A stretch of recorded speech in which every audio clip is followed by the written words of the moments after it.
Hello all and welcome back to 64 Squares Official. Today we are analyzing an outstanding blitz encounter from WR Chess Rapid and Blitz Miami 2026 where two powerhouse nations USA and Uzbekistan clashed in an intense team battle. Representing Uzbekistan is Grandmaster Javokhir Sindarov, one of the brightest young stars in world chess. Still in his early 20s, Sindarov has earned a reputation of fearless tactical chess and remarkable composure under time pressure. Facing him is none other than Grandmaster Levon Aronian, one of the most creative grandmasters of the modern era. A former world number 2 and multiple time elite tournament winner, Aronian's imagination and positional understanding have inspired a generation of chess players. This game perfectly illustrates why blitz chess is so exciting. The position remains balanced for most of the game before both players running dangerously low on time begin exchanging mistakes. What follows is a dramatic tactical battle where one final blunder decides everything. So now let's dive into the game. C4 and C5. Sindarov begins with the English opening. Aronian immediately mirrors a white setup, entering the symmetrical English. Neither player is looking for immediate confrontation. Both aim for flexible development.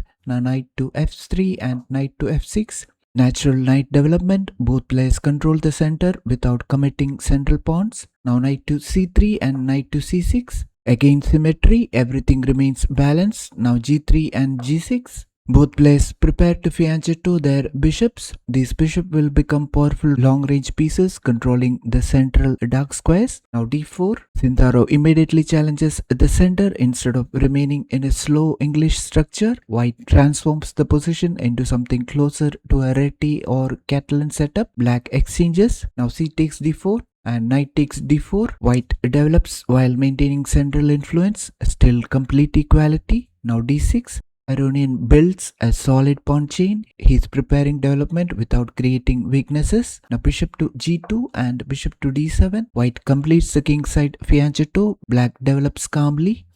Now kingside castling and bishop to g7. Black also prepares for kingside castling. Both kings now become safe. Development is nearly complete. Now knight to c2, a slightly unusual retreat. The knight heads toward e3 where it supports d5 and f5. This is a well-known maneuver in the English opening. Now queen to c8. Aronian prepares for bishop to h3, hoping to exchange white's dangerous fianchetto bishop. Excellent strategic thinking.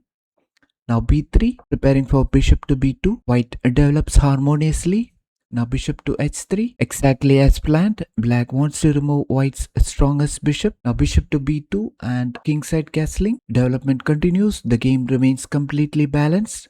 Now knight to e3, bishop takes g2 and king takes g2. Aronian successfully exchanges bishops. White accepts a doubled king movement but gains the bishop pair. No longer exists. Material remains equal. Now rook to d8. Black places the rook on the open file. Good practical chess. Now queen to d2 and e6, preparing central expansion while opening the bishop. Now rook a to b1. White anticipates queenside activity. Now knight to e7. The knight is rerouted towards better squares. Now rook b to c1. White doubles attention on the c file.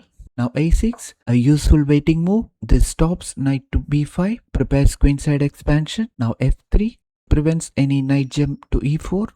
Now queen to d7, connecting rooks, preparing queenside play. Now rook f to d1 and b5, the first aggressive pawn break. Aronian begins active queenside operations.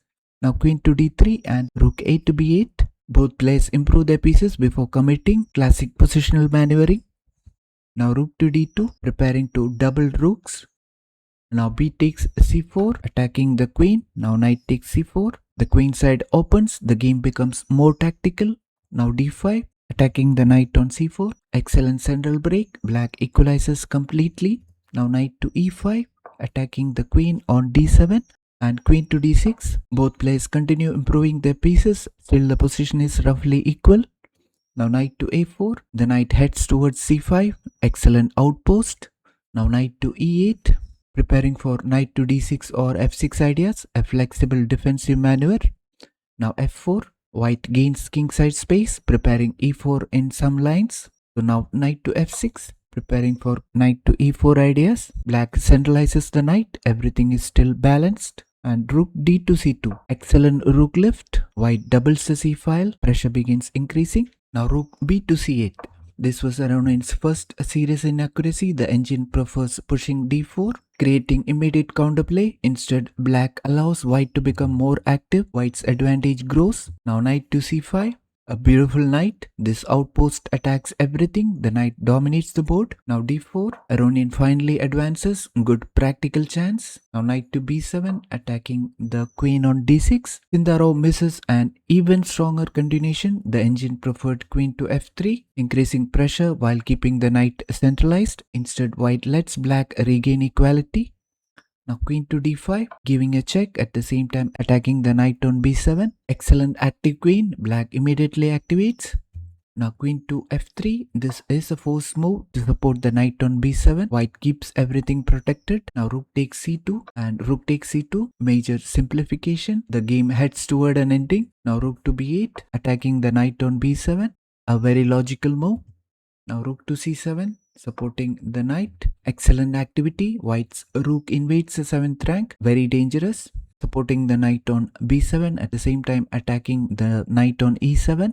Now knight to f5. Black centralizes the knight, preparing tactical ideas. Now rook takes f7. A dramatic mistake. White grabs a pawn, but this sacrifices coordination. The best continuation was simply knight to c5, maintaining pressure. Suddenly the evaluation swings heavily toward black. This is often what happens in blitz. Greed can be punished instantly.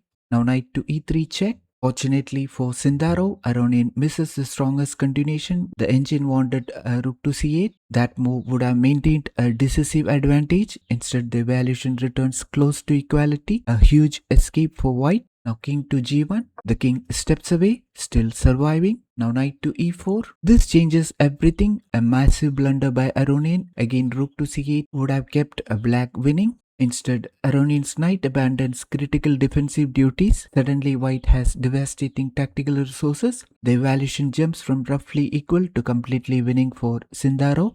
Now rook to d7, attacking the queen. A fantastic tactical move. Now white attacks the queen while threatening multiple discoveries. Black's position begins collapsing. Excellent awareness under blitz pressure. Now rook takes b7. Another inaccurate decision. The engine recommended bishop takes e5, trying to reduce white's activity. Instead, black grabs the knight. Unfortunately, this loses even more material. Now rook takes d5, a beautiful move. White eliminates black's queen. Now material advantage becomes overwhelming. Now e takes d5. This is a forced move. Black recaptures. Now bishop takes d4, attacking the knight. White emerges with a completely winning position, active bishop and a healthy pawn structure. Now knight to f5, counter-attacking the bishop. Now queen to d3, supporting the bishop. Now rook to c7 and bishop to d2 and rook to c5. Aronian tries creating counterplay, but it's already too late. White's pieces dominate every important square. Now b4, attacking the rook on c5. Excellent final move. The rook is chased away. Black's counterplay disappears completely. Recognizing the hopeless position, Aronian resigns. Let's take a look at the game summary. This game was a perfect example of how quickly fortunes can change in blitz chess. The opening remained balanced for nearly 25 moves, but Aronian's rook b to c8 on move 25 gave white the initiative. But Sindarov then returned the favor with knight to b7 on moves 27. White committed a major blunder with rook to f7, handing black a winning position. Aronian missed the knockout with rook to c8 and then blundered decisively with knight to e4. Sindarov immediately punished the mistake with rook to d7, winning black's queen and converting the advantage with precise technique. It was a thrilling battle that showcased both the beauty and brutality of blitz chess, where every second on the clock matters as much as every move on the board. Sindarov once again demonstrated his fighting spirit and tactical alertness, capitalizing instantly when the opportunity appeared. Even after making a serious mistake himself, he stayed composed and punished Aronian's final blunder with remarkable precision. Aronian meanwhile played an excellent strategic game for much of the opening and middle game. But in blitz, a single inaccurate move under severe time pressure can erase an otherwise outstanding performance. That's what makes blitz chess so captivating. One moment you're winning and just seconds later the game has completely turned around. So if you enjoyed this in-depth analysis, don't forget to like this video, Subscribe to 64 Squares Official and turn on the notification bell so you never miss our latest game analysis, tournament highlights, opening ideas, and tactical masterpieces from the world's best players. Thanks for watching, and I'll see you in the next one.